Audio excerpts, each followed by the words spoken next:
Where did this Red Sox start come from, Peter?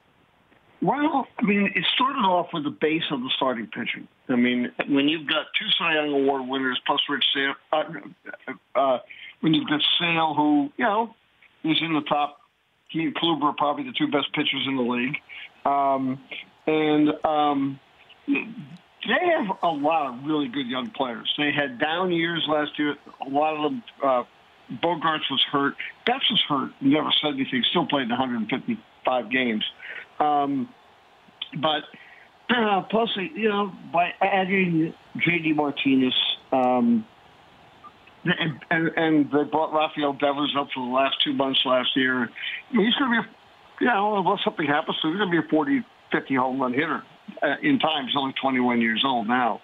But they have a lot of ability. But I think that what's so important is that Alex Cora was the right person at the right time to come to that team. And it's not only the energy and the individual relationships he builds right away, but his hitting philosophy. The Red Sox were still in the 2002 to 2004 period where you try to take a lot of pitches and get the starting pitcher out in the fifth inning. Today, you don't want the starting pitcher out in the fifth inning. I mean, most teams have bullpens that are better than their starting pitchers can be third time around the lineup.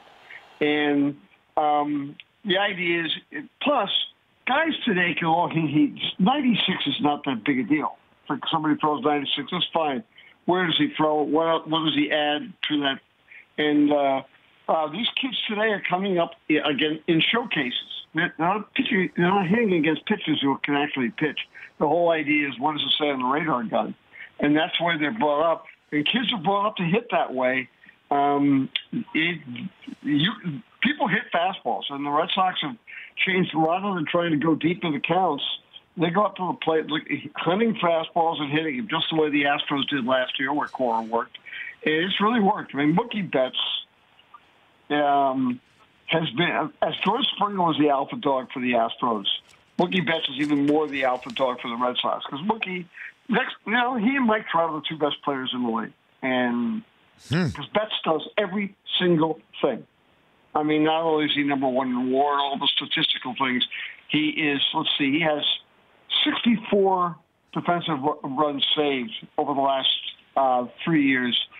No one else in baseball has 35 defensive runs saved at right. He's the best right fielder in the game. He's a great base runner. And he's a really good player. And him hitting leadoff and sort of setting the tone on that team, he and Benintendi are in the top 7 in baseball in best strikeout walk ratios. And when you get those two guys up in front of Handy Ramirez and J.D. Martinez and the rest of those guys, it sets for a pretty good offense. And are they going to say this hot? No, but they clearly have made a kind of a statement about, okay, this is who we are. We're all coming into our primes. And they played for about 10 days in frigid weather, and then they had the delight to be able to go out to Anaheim and play in real weather. The Rich Eisen Show, weekdays at noon Eastern on Audience.